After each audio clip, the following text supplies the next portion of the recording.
அம்மா காலை வணக்கம் தங்கம். வாங்க, ரொம்ப நாள் கழிச்சு இன்றைக்கி தான் லாங் வீடியோ எடுத்துகிட்டு இருக்கோம். வாங்க ஃப்ரெண்ட்ஸ், நம்ம வீடியோ எடுத்துடலாம். இன்றைக்கி என்னென்ன செய்ய போகிறோன்னா, காலையிலே சாப்பாடு வச்சுட்டேங்க. சாப்பாடு வந்து வெந்துருச்சு, நல்லா நீர் வத்துருச்சு. ஒன்று நான் வடிச்சிடும், இல்லாட்டி எனக்கு கரெக்டாக செம்ம அளவுக்கு வந்துடும். அதனால் எனக்கு அப்படியே வேகுது. இந்த பக்கம் வந்து நான் பச்சை மொச்சை, நம்ம வெளியில் வந்து அந்த செம்பருத்தி பூ வச்சுருந்தோமோ அதுக்குள்ளே வந்து இந்த பச்சை மொச்சை போட்டிருந்தோம். அது நல்லா காய் ஒரு 1/4 கிலோ ஒரு 200 கிராமுக்கு வந்து பயிர் வந்துச்சு. அதை நல்லா உரிச்சு வேக வச்சுருக்கேன். இப்போ வாங்க, உருளைக்கிழங்கு, முருங்கைக்காய், கத்திரிக்காய். ஏன்னா முருங்கைக்காய் நிறையா வாங்கிட்டு வந்துட்டாங்க. இந்த தடவை நிறையா வந்து புடிங்கிட்டு வந்தாங்களோ, அதனால் டெய்லி முருங்கைக்காய் போட்டு குழம்பு வச்சுறேன். சரி, இப்போ வாங்க குழம்பு வச்சுறேன். எங்கள் பாவக்காய் வந்து வறுத்து வச்சுருக்கிறேன். பாவக்காய் தொக்கு செய்யலான்னு கொஞ்சமாக ஹரிஷ் கொடுத்து விட்றதுக்கு. இப்போ இந்த பக்கம் மாற்றிட்டு நம்ம குழம்பு தாளிச்சிடலாம். ஊற்றியாச்சு, எண்ணெய் காய்ஞ்சிச்சு. கடுகு சேர்த்துக்கலாம். கடுகு நல்லா பொரிஞ்சது வந்து வெந்தயம் சேர்க்கணும். காரக்குழம்பு இந்த மாதிரி புளி குழம்புலாம் வச்சோம்னா, பயிர் குழம்புலாம் வச்சு வெந்தயம் சேர்த்தா நல்லாயிருக்கும். வெந்தயம் கொஞ்சம் நல்லா பொரிஞ்சது வந்து இங்கே வந்து வெங்காயம், தக்காளி எல்லாமே கட் பண்ணி வச்சுருக்கேன். பாவக்காய் தொக்குக்கும் குழம்புக்கும் நல்லா பொரிஞ்சது வந்து நல்லா வெங்காயம் சேர்த்துக்கலாம். வெங்காயம் சேர்த்து விட்டுலாம். ஒரு 2 வெங்காயம், 2 பச்சை மிளகாய் நல்லா வதங்கட்டும். அதுக்கப்புறம் நம்ம தக்காளி சேர்த்துக்கலாம். இப்போ வாங்க, நல்லா வெங்காயம் வதங்கிருச்சு பாருங்க. இந்த மாதிரி வெங்காயம் வதங்கிடணும். இப்போ வந்து தக்காளி சேர்த்துக்கலாம். நான் ஒரு 4 தக்காளி சேர்க்குறேன்.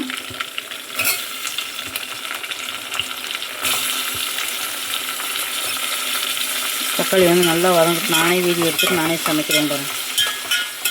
2 பேருமே வெளியில் பாத்ரூம் போயிட்டாங்க. நல்லா தக்காளி வதங்கட்டு பேஸ்ட் மாதிரி. இந்த பக்கம் வந்து சாப்பாடு நமக்கு பாருங்கள், சாப்பாடு ஆக்கிட்டு இருக்குது. அந்த பக்கம் பயிர் வந்துட்டு இருக்குது. தக்காளி நல்லா வதங்கட்டும். இப்போ உப்பு சேர்த்து விட்டுலாம்.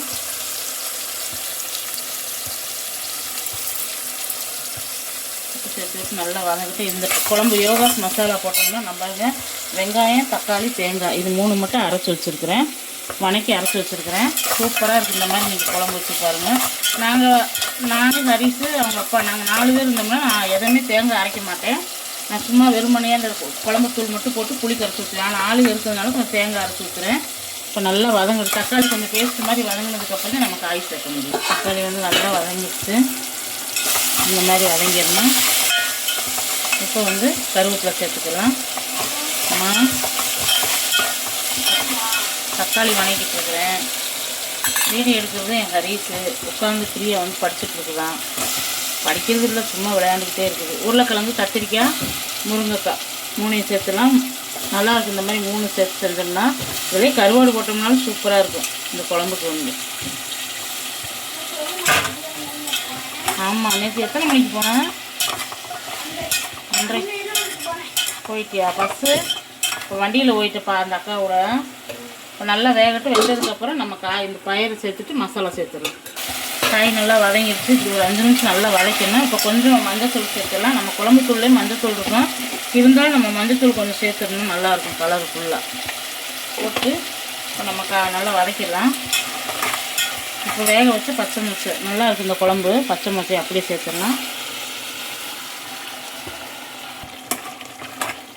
நல்லா வதக்கிடணும். இப்போ வந்து நம்ம இந்த வெங்காயம், தக்காளி, தேங்காய் அரைச்சி வச்சுருக்கோம் பாருங்க, அதை அப்படியே சேர்த்துடலாம். இந்த குழம்பு தூள் 2 ஸ்பூன் சேர்த்துக்கலாம். இது நான் ஒரு 7 பேர்த்துக்கு வந்து காலைக்கு மதியத்துக்கு சேர்த்து இந்த குழம்பு செய்கிறேன். அதனால் கொஞ்சம் உடனே செஞ்சாதான் நல்லாயிருக்கும். இப்போ 2 ஸ்பூன்றதப்போ 2.5 ஸ்பூன் நல்லா பெரிய ஸ்பூன்லேயே 2 ஸ்பூன் போட்டேன். நல்லா போட்டு கலந்து விட்டுலாம். இப்போயே புளி தண்ணி சேர்த்து விட்டுறணும். புளி கரைச்சி வச்சுருக்கதை கொஞ்சம் சேர்த்துக்கலாம். இன்னும் கொஞ்சம் தண்ணி சேர்த்துக்கலாம். அவ்வளோதான். நல்லா கொதிக்கவும் மல்லித்தலை சேர்த்து ஆஃப் பண்ணிவிட்டா சூப்பரான பச்சை மொச்சை, கத்திரிக்காய், உருளைக்கிழங்கு எல்லாம் போட்டு ஒரு நல்ல காரக்குழம்பு சூப்பராக இருக்கும். நம்ம அந்த மசாலா மணத்தோடு அருமையாக இருக்கும். இப்போ குழம்பு இந்த பக்கம் மாற்றிட்டு இந்த பக்கம் நம்ம பாவக்காய் தொக்கு செய்யலாம். பாவக்காய் தொக்குக்கு எண்ணெய் ஊற்றியாச்சு. கடுகு சேர்த்துக்கலாம். கடுகு நல்லா பொரிஞ்சது வந்து வெங்காயம், பச்சை மிளகாய் சேர்த்துக்கலாம். தொக்கு மாதிரியும் செய்ய போகிறேன். நல்லா போகணும் கெட்டியாக அப்படி சாப்பாட்டில் போட்டு கட்டி சாப்பிட்றது மாதிரி. வெங்காயம், பூண்டு இருந்தால் பூண்டு சேர்த்துக்கோங்க. நான் பூண்டு உரிக்கல. பூண்டு போட்டால் சூப்பராக இருக்கும். நான் பூண்டு தட்டி போட போகிறேன். இந்த வெங்காயத்துக்கு கூட ஒரு பூண்டு தட்டி போட்டோம்னா நல்லா வாசமாக இருக்கும். வேண்டாம் நல்லா வதங்கட்டும். என்னது செல்லுக்கு மேலே செல்லு வச்சுருக்கான். அப்படியா? செல்லு பார்க்குறது அவங்க அண்ணன மாதிரி யாரும் கிடையாது. நல்லா சர்டிஃபிகேட் வாங்கிட்டு வந்திருக்காங்க ஒன்று. எப்போ இருந்தது பார்க்கலையா? காம்படிஷனில் ஜெயிச்சிருக்குலாம், நிறைய போட்டி வச்சுருக்காங்க. அப்படியா? இருந்த காமிச்சானா? சயின்ஸ் எக்ஸ்பீரியன்ஸா அதில் அந்த இது ஏதோ செஞ்ச மாதிரின்னு சொன்னான். சரிவா இருந்துச்சா? நல்லா சர்டிஃபிகேட் 2-3 சர்டிஃபிகேட் வாங்கிட்டு வந்திருக்கலாம். பேக்லையா இருக்கு? மேலே இருக்குது. உள்ள பீரோ போட வச்சுட்டேன். அம்மா பத்திரமா வைங்க, நான் கொடுக்குற சர்டிஃபிகேட்டெல்லாம். இதெல்லாம் காலையில் நான் லாஸ்ட் வேலைக்கு போகிறப்ப இதெல்லாம் தேவைப்படும் அப்படின்னா சரி சாமி. அப்பா என்ன வாங்கிட்டு வந்தாரு? அப்பா சர்டிஃபிகேட் வாங்கிட்டு வந்தார். பையனும் அப்பாவும் சர்டிஃபிகேட்டாக வாங்கிட்டு வராங்க. வாங்கிட்டு வரட்டும். நான் ஒரு மெடல் தான் வாங்கிருக்கேன். நீ இப்போ ஸ்கூலுக்கு போகிற மெடல் மட்டும்தான். பூண்டு போட்டாச்சு. பூண்டு நல்லா வதக்கிட்டு இப்போ கருவேப்பிலை சேர்த்துக்கலாம். அன்னைக்கு டிராயிங் போனேன், ஒரு சர்டிஃபிகேட் வாங்கிட்டேன். ஆமாம், டிராயிங்க்கு கருவேப்பிலை. இப்போ தக்காளி சேர்த்துக்கலாம். பாப்பாவுக்கு வந்து காலையில் சத்து மாவு கஞ்சி கிண்டி கொடுக்கணும். இதை முடிச்சுட்டேன். சத்து மாவு கஞ்சி கிண்டணும். நம்மளுடைய சத்து மாவு வந்து அவ்வளோ டேஸ்ட்டாக இருக்குது. எனக்கே ரொம்ப பாதாம் பால் மாதிரி இருக்குது. பாலெல்லாம் போட்டு குடிச்சோம்னா. உப்பு சேர்த்துக்கலாம். குழம்பு எவ்வளோ மணமாக இருக்கு பார்த்தியா? நம்ம யோகாஸ் மசாலா. புளி வந்து நல்லா கொஞ்சம் கட்டியை கரைச்சிக்கணும். பாவக்காய் தொட்டுக்கு நல்லா புளி ஊற்றி தான் செய்ய போகிறேன். நல்லா டேஸ்ட்டாக இருக்கும். சாதத்தோடு பிசைஞ்சு சாப்பிட. புளி வேணுமா? நக்க போகிறேன். கேட்டால் புத்தி கட்டு நிஜமா உண்மை ரைட்டு. நல்லா வதக்கிட்டு இந்த பக்கம் வந்து குழம்பு நல்லா கொதிக்கிது வரணும். இது காலையிலையும் சாப்பிட்டுக்குருவாங்க. மதியத்துக்கு அவங்களுக்கு நான் டிஃபனில் அடைப்பேன். பெரிய டிஃபனில் தான் அடைப்பேன். சாரி, நல்ல வேலை அவன் மொச்சப்பயிர் வச்சுருந்தான். பச்சை மொச்சப்பயிர் வச்சு எங்கேயும் எடுத்து வச்சுட்டு போயிருக்கான். சாரி. சரி, நல்லா வதங்கிட்டோம். வதங்கினதுக்கப்புறம் நம்ம பாவக்காயை சேர்த்து விட்டுலாம். ஃப்ரெண்ட்ஸ், தக்காளி வரணும் இந்த மாதிரி வதங்கணும். இப்போ மஞ்சத்தூள் சேர்த்துக்கலாம். இப்போ என்னம்மா காமிச்சிருந்தேன்? உங்கள் அப்பா மதுரைக்கு போன மீட்டிங்கு, சிக்கன் பிரியாணி, லெக் பீஸு, முட்டை எல்லாம் சாப்பிட்டது காமிச்சார். மதுரையில் வந்து மீட்டிங் போய் எத்தனை கூட்டங்கள். சிரிச்சுக்கிட்டே வீடியோ எடுத்துருக்காரு.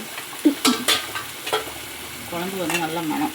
இப்போ வந்து பாவக்காயை சேர்த்துக்கலாம். இந்த வடைச்சட்டி என்னுடைய ஃபேவரைட் வடைச்சட்டி. அது ஏன் தெரியுமா? இது நான் திருப்பூருக்கு வந்தப்போ எடுத்த வடைச்சட்டி கடாய். இந்த வடைச்சட்டி நான் திருப்பூருக்கு வந்தப்போ 17 வருஷம் ஆச்சு. 16 வருஷம் 17 வருஷம் ஆச்சு. எங்கள் தம்பி ஹரிஷ் வந்து 2 வயசு தெரியுமா? பாவக்காயை போட்டுக்கலாம். போட்டு இப்போ வந்து நம்ம யோகா குழம்பு மிளகாய்க்கு கொஞ்சமாக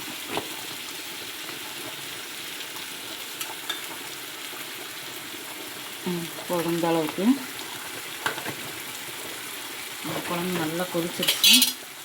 இங்கே வந்து புளி, இந்த பாவக்காய்க்கு புளி தான் கொஞ்சம் நல்லா தூக்கலாக இருக்கணும். அப்போத்தே டேஸ்ட்டாக இருக்கும்.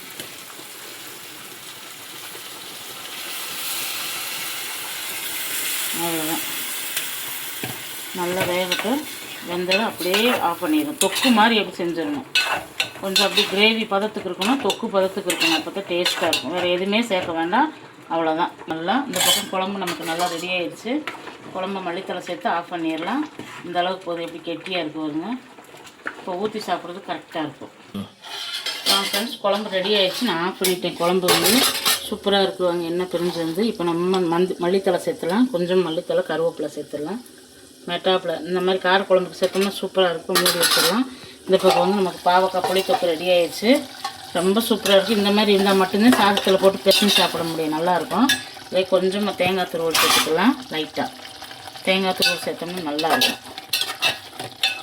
நல்லா வந்து கிண்டிட்டு பாவக்காய் தொக்கு நல்லா சுடு சாதம் கொஞ்சமாக போட்டு ஒரு அப்பளம் மட்டும் இருந்தால் போதும். செம்மையாக இருக்கும்.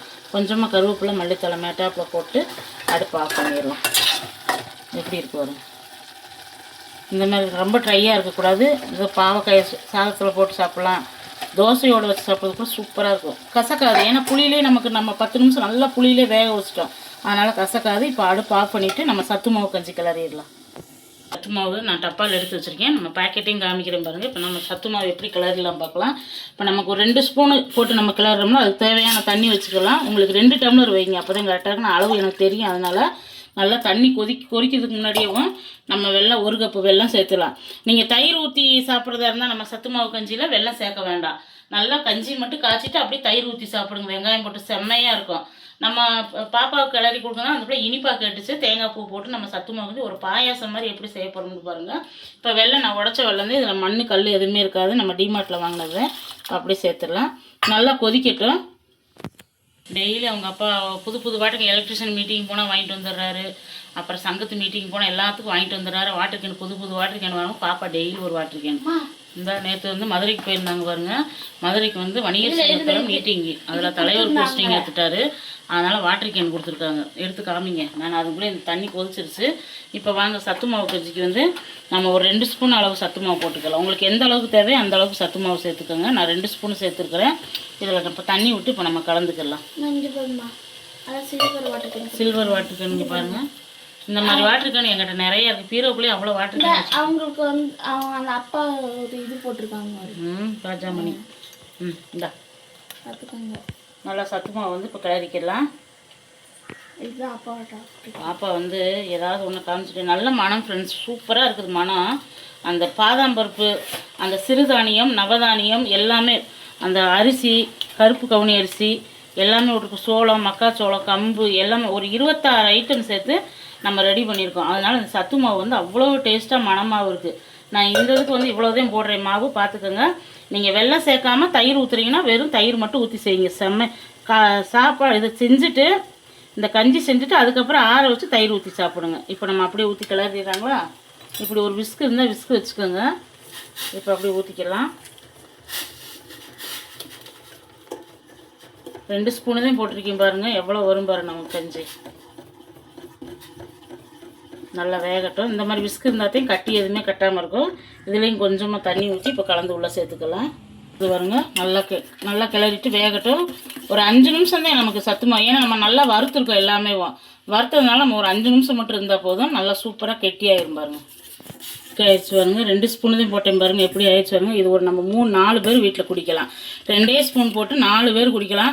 ஞாயிற்றுக்கிழமையில காலையில் தூங்கி எழுந்திரிச்சு பசங்க வந்துச்சுங்கன்னா இந்த மாதிரி ஒரு டம்ளர் ஊற்றி கொடுத்தா சூப்பராக இருக்குது. டெய்லி காலையில் பாப்பாங்களுக்கு பிள்ளைங்களுக்கு இந்த மாதிரி ஒரு நாளைக்கு சக்கரை போட்டு கொடுங்க, ஒரு நாளைக்கு நாட்டு சக்கரை, ஒரு நாளைக்கு தயிர் ஊற்றி கொடுங்க. அவ்வளோதான். சூப்பராக ரெடி ஆயிடுச்சு பாருங்க. இந்த மாதிரி வெந்துடணும். ரொம்ப கெட்டி ஆகக்கூடாது. இந்த மாதிரி இருந்தால் நல்லாயிருக்கும் குடிக்கிறதுக்கு. இப்போ தேங்காய் துருவல் கொஞ்சம் சேர்த்துக்கலாம். இதில் சுக்கு ஏலக்காய் போட்டிருக்கேன். அதனால் நீங்கள் எதுவுமே சேர்க்க வேண்டாம். தண்ணி வெல்லம் மட்டும் அப்படியே தேங்காய் துருவல் மேட்டாப்பில் நம்மளுடைய சத்து மாவில் ஒரு பாயாசம் மாதிரி எப்படி கிளறியாச்சு பாருங்கள். இந்த மாதிரி நம்ம சத்து மாவில் செஞ்சு சாப்பிடுங்க. சூப்பராக இருக்கும். இன்னும் கொஞ்சம் கூட நம்ம தேங்காய் துருவல் போட்டுக்கலாம். தேங்காய் துருவல் போடுறதை பற்றி செம்ம டேஸ்ட்டாக இருக்கும். அவ்வளோதான். இப்போ அடுப்பு ஆஃப் பண்ணிடலாம். நமக்கு சத்து மாவு பாயாசம் சூப்பராக ரெடி ஆயிடுச்சு. இதில் கொஞ்சம் சவ்வரிசி சேமியா போட்டோம்னா அதை விட டேஸ்ட்டாக இருக்கும். தேங்காய் பால் ஊற்றி செஞ்சோம்னாலும் நல்லாயிருக்கும். நான் நிறைய ரெசிபி உங்களுக்கு போடுறேன். தேங்காய் பால்லாம் எடுத்து நான் போடுறேன் உங்களுக்கு. தேங்காய் பால் செஞ்சு நம்ம சத்து மாவில் கண்டிப்பாக நம்மளுடைய சத்து மாவு வந்து 1/2 கிலோ, 1 கிலோ, 1/4 கிலோ அளவுக்கு கூட நம்மகிட்ட கிடைக்கும். ஆனால் சத்து மாவு எல்லாருமே ரெடி பண்ணி முடிச்சதுக்கப்புறம் இப்போ மறுபடியும் 2வது பேட்ச் ரெடி 3வது பேட்ச் ரெடி பண்ண போகிறேன். சத்து மாவு வந்து அவ்வளோ மூவிங்கில் போய்கிட்டு இருக்குது சத்து மாவு நம்மகிட்ட. இங்கே பாருங்கள் எப்படி இருக்குன்னு. இதை அப்படியே ஊற்றி டம்ளரில் ஊற்றி குடிக்கணும். பிள்ளைங்களுக்கு ரொம்ப நல்லாயிருக்கும். 1 வயசு குழந்தை, 2 வயசு குழந்தைகளுக்கு நம்ம செர்லாக் மாதிரி நல்லா சுடுதண்ணியில் கலந்து கொடுத்தோம்னா அந்த பசங்களுக்கு கொஞ்சம் நாட்டு சக்கரை பால் ஊற்றி செர்லாக் மாதிரி கிண்டி கொடுங்க. நீங்கள் கொதிக்க வைக்க வேண்டாம். ஏன்னா நம்ம எல்லாமே நான் நல்லா வறுத்துட்டேன். நல்லா வறுத்ததுக்கப்புறம் தான் நம்ம அரைச்சிருக்கு. ரொம்ப டேஸ்ட்டாக இருக்கும். இப்போ ஹரிஸ்க்கு 1 டம்ளர், பாப்பாவுக்கு, எங்கள் வீட்டுக்காருக்கு எல்லாத்துக்கும் இதுதான் காலையில். காஃபி இல்லை, இன்றைக்கி இது தான் குடிக்க போகிறோம்.